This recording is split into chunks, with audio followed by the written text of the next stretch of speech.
Hey folks, Agnes here, 37, female, ready to spill the tea on my crazy life.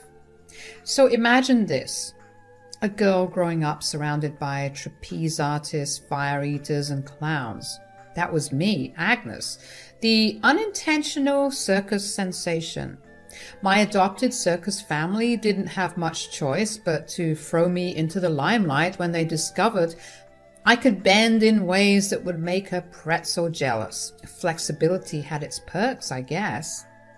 Life in the circus ain't no walk in the park, let me tell you. We were a bunch of misfits surviving in a dying industry. Gigs were as unpredictable as the weather, and when the crowds didn't show up, desperation set in. That's when we turned to the gray areas of legality to make sure we had enough cash to keep going. Now, I never knew my birth parents. I was just a toddler when the circus adopted me. I suppose they saw my potential and thought, hey, we can make some money off this kid. Not the most glamorous start to life, but hey, at least I got some cool circus skills out of it. But being the circus oddity came at a cost.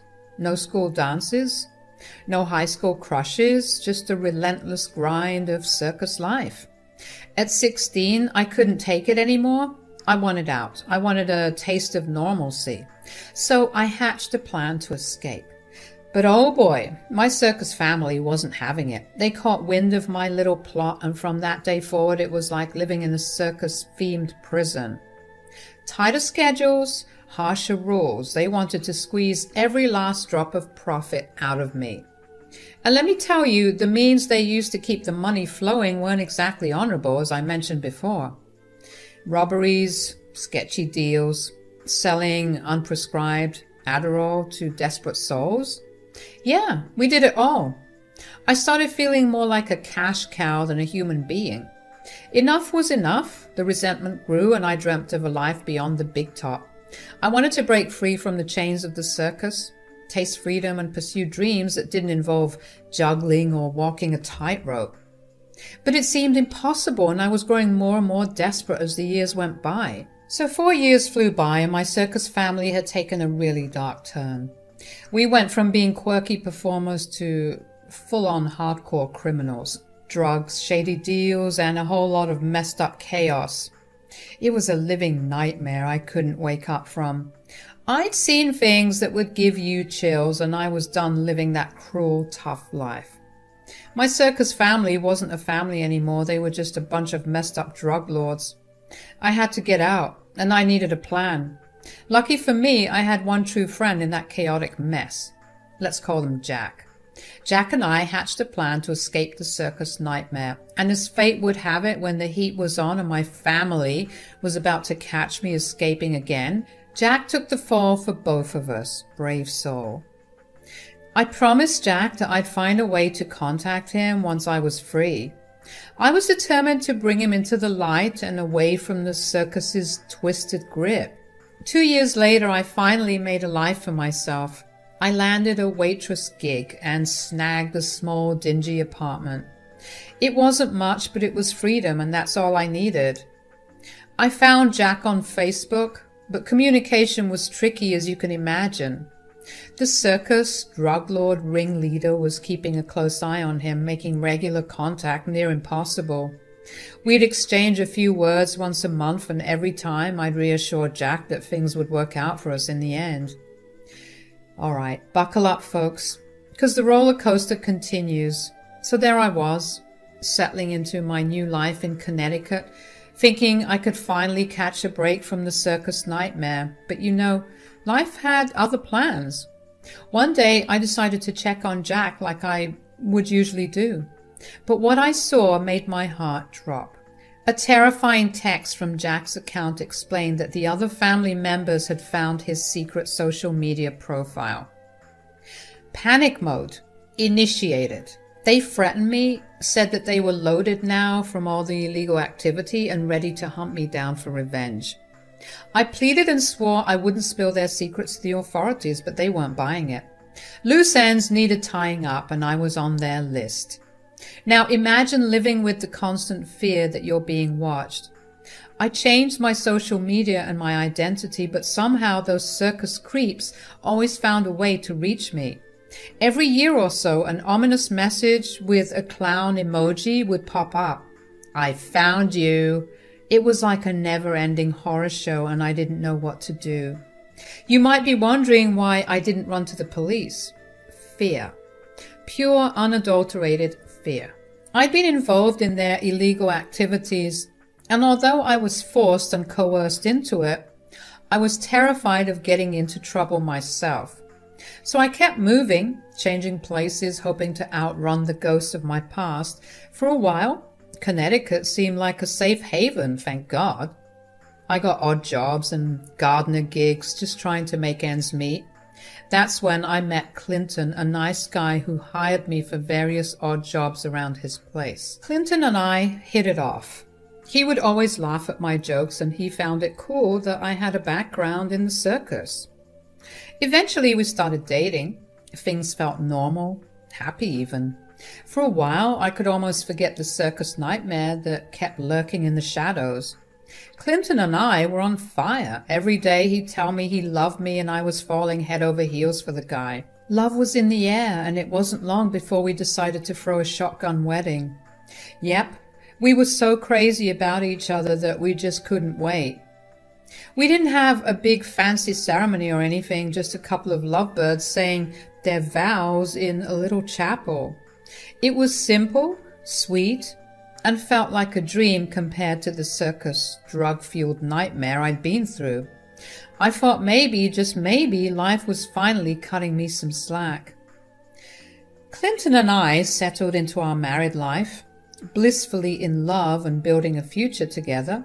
For a moment I almost forgot about the shadows of the past. Little did I know the circus wasn't done with me just yet. Life's got a funny way of keeping you on your toes, and my toes were about to tap into another twist in this wild tale. You're probably wondering at this point if I spilled the beans to Clinton about my wild circus days. Nope, not a chance. I figured it's best to keep that whole bag of crazy locked up tight. When we'd shoot the breeze about our families, I'd just toss out the orphan bomb, you know. Mentioned I didn't really have a clue if there were any other relatives lurking around. I mean, it wasn't a complete lie, so I tried not to feel too bad about it. Clinton didn't dig too deep, thinking my life was already sad enough without a proper family tree. And honestly, I was cool with that. Happy in the now, building a new life with Clinton. I didn't want my past to rain on our parade. So now it's been a year into the wedded bliss. I was doing the laundry, minding my own business as one does. As I'm sorting through the clothes, what do I stumble upon?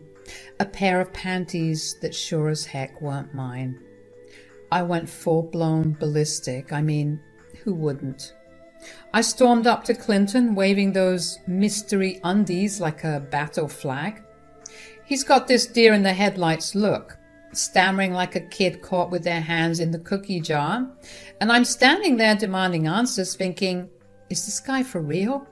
Trust me, I was ready to unleash the circus fury on him. Clinton, care to explain these panties I found in the laundry? They sure as shit ain't mine. What? Agnes, I swear, I don't know how they got there. Maybe they got mixed up at the laundromat or something. Oh, save it, Clint. I ain't buying that load of crap. Who's the other woman, huh? Spit it out. Agnes, I'm not cheating on you. I love you. Those panties are probably just a mix-up. Mix-up? You think I'm stupid? I've been through enough crap in my life to spot a liar, and you're lying through your teeth. Agnes, I swear on everything Spare me, Clint. You're just like the rest of them, a big fat liar. You're overreacting, Agnes. Overreacting? I've been through literal hell. And now this. I won't be played for a fool. You're being irrational. Just calm down and listen. Calm down? You've got some nerve, Clinton. You cheat on me and you have the gall to tell me to calm down? And so the shouting match went on, each word cutting deeper than the last. The trust we had built seemed to turn to dust at that moment. When I looked at him that day, it was like I was looking at a stranger. Yeah, so things got worse, if you can believe it. Clinton just kept on cheating and I kept on letting it happen. It's like I was stuck in this messed up loop, you know. Every time I caught him, it was a new low. Lipstick on his collar, smelling like some other woman's perfume. He even had the nerve to call me by someone else's name. And sometimes he'd straight up admit it. And it wasn't like he was trying to hide it anymore. No, sir.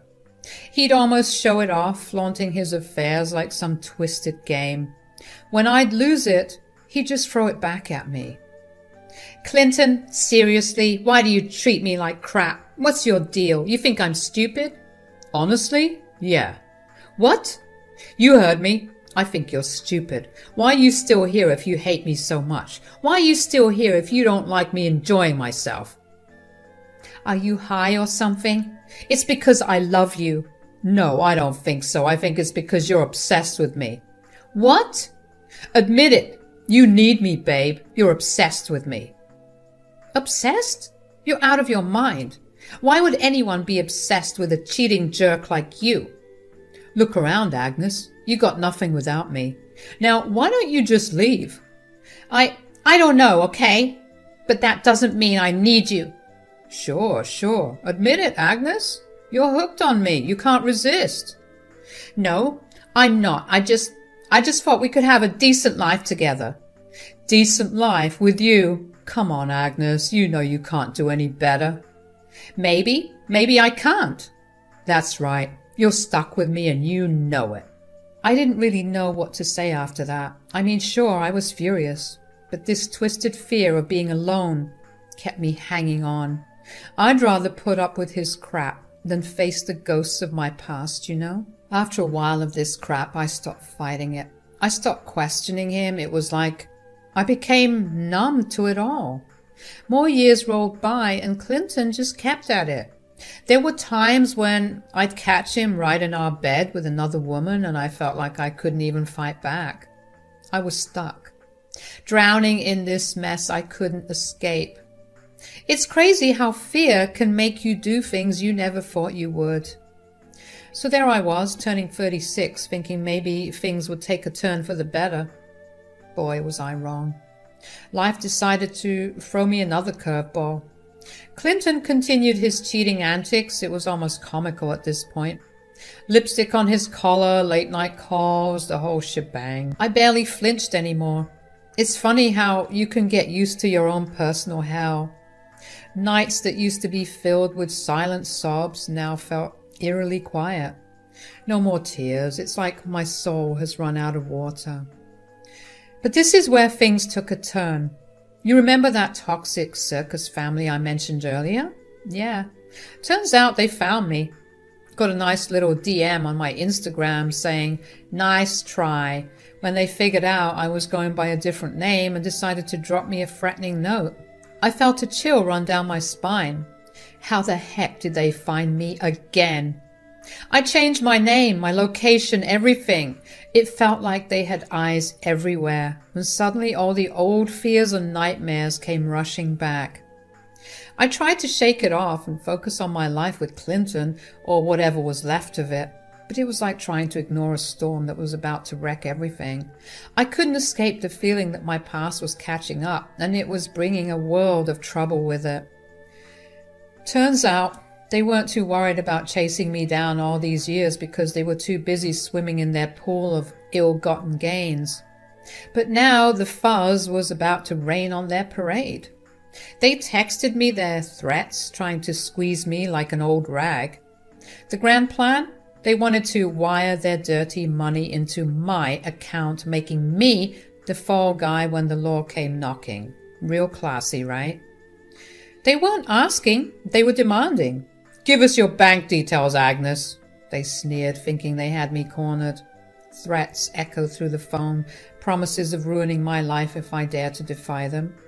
They even had the audacity to tell me I should be grateful they left me alone all these years and that taking the fall for all their crap was the least I could do since I abandoned them. I begged and pleaded, but they were heartless, and that's when the light bulb flickered in my head. A twisted plan was forming.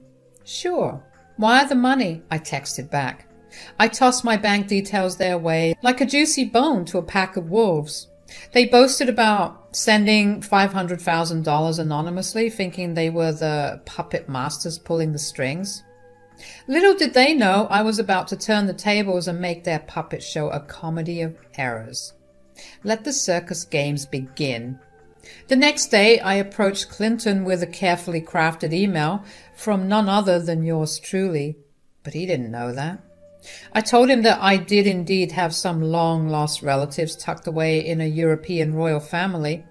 I said that the patriarch of this imaginary clan had kicked the bucket, and now yours truly was set to inherit a tidy sum. I laid it on thick, pulling out all the stops. The waterworks were in full swing as I poured my heart out to Clinton. He sat there staring at the email like it held the secrets of the universe. I made sure to sprinkle just the right amount of drama, making my tale of royal connections sound so convincing that he'd think Shakespeare himself penned it. As he read and reread the email, I kept up the act. Big eyes, sniffles, and the occasional quiver in my voice, I could practically see the dollar signs dancing in his eyes as he envisioned the grand life we were about to lead, thanks to my fictional royal lineage. Oh, the lengths I'd go to escape this circus of a life. Wait, what? Are you serious? This can't be real. You better believe it, honey. We're going to be loaded. How is this even possible? Yeah, I know, it's crazy. I never thought I had any family left out there, but now apparently we're looking at a whole new life. A better life. A better life is an understatement, babe. We're going to be loaded. Yeah, you're right. The amount of money they sent me is crazy. I'm talking in the hundreds of thousands over here. That's a game changer, Agnes. Are you sure this is real? Have you ever received the money? How much is your bank account balance after all this inheritance talk? Then I pulled up my phone to show him my bank account details, and I swear he was on the verge of passing out. But he saw the proof right there, and let me tell you, he just couldn't contain himself. Clinton got all giddy with his plans. He wanted to be the money man, saying he had the education for it. So it was best if he held on to the money. But you know, I could see that sneaky look in his eyes. I figured he had some shady moves in mind, but I gave him my bank details anyway. The next day I woke up to find divorce papers on my bedside table, along with this letter from Clinton. He spilled the beans about grabbing the whole $500,000 and proudly announced he was off to shack up with his supposedly better girlfriend. According to him, I was dumb for trusting him with the cash, and he made it clear we'd never see each other again and that he played me. He said that he was expecting me to be out of his house by sundown and to leave the keys on the front porch so that he could get his things and move on with his life too. But I was the one who was going to get the last laugh. In fact, that's exactly what I did. I laughed and I laughed and I laughed some more, realizing that this was exactly what I wanted to happen. This was what I was waiting for. I wanted Clinton to take the fall for that dirty circus money. This was going to be my payback for all those years of humiliating me and cheating on me. So after he made his grand exit with the cash, I couldn't stick around. They could trace it back to me, no doubt. But packing up my life at a moment's notice was one skill the circus drilled into me. So in a flash, I got rid of any trace that I'd been living there, tossed my clothes, lost my IDs, even burned some evidence of me ever being in that house. I even burned the divorce papers. I didn't even want people to know that Clinton and I had any sort of association, and I know that getting rid of all that evidence would make him go crazy trying to link things back to me once he would get caught. That was it. No looking back. I hit the road, running away from the life I'd been leading for the past decade. I'm not going to lie. I was scared that my plan wouldn't work. What with Clinton obviously trying to plead his innocence and then revealing that the money had actually belonged to a certain Agnes, who was his wife.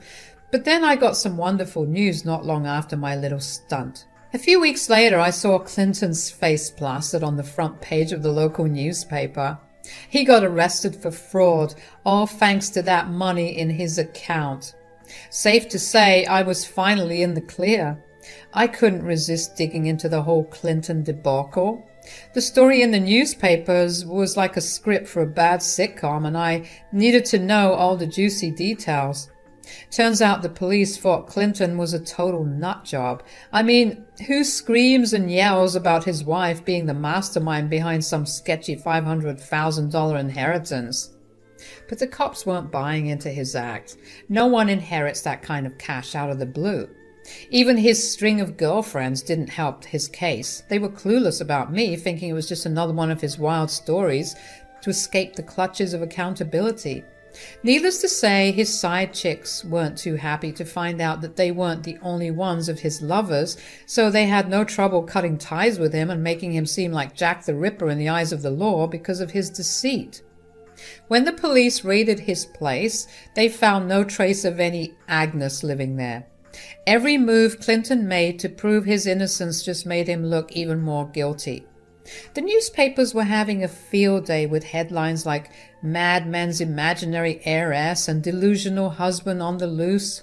They even mentioned that he was going for psych evaluations tagged as clearly delusional and a potential threat to society. Now that brought a smile to my face. I couldn't help but laugh at the sheer absurdity of it all. Maybe justice was finally catching up with him. There were quotes from Clinton in the newspapers saying things like, "Agnes, I don't know what you've done, but I'm going to find you and I'm going to get you." It sounded more like a bad movie line than an actual threat. Honestly, it was nowhere near as threatening or scary as the text I used to get from my crazy circus family. Needless to say, I was used to being threatened by people with actual power, mind you. So I wasn't scared about what stupid old Clinton would try and do to me. Besides, he was the one stuck in a jail cell, so I think I'll be fine. I decided it was time to pull off another disappearing act, change my identity, move somewhere where no one knew me, and try to live out the rest of my days without being watched or hounded by the ghosts of my past. Again, I was glad. I got the last laugh. Finally, I had the revenge I deserved after being cheated on for so long. I couldn't get revenge on my circus family, but at least I could teach that cheating scumbag a lesson. The more Clinton talked about his wife being from the circus and not being a usual member of society made him sound more and more crazier. Right now, I'm living in a different city under a different name, working odd jobs, glad to be free of him. And here's to hoping my circus family won't show up anytime soon. I just had to share my story because it was something that I never thought would happen to me, and I just had to say it. Tell it to anyone just so I could relieve some of this pressure, you know? Anyways, it must suck to be Clinton right now, thinking that he could play me by stealing all my money. Well, I guess that's just what happens when you're a greedy bastard and you want more than what you already have.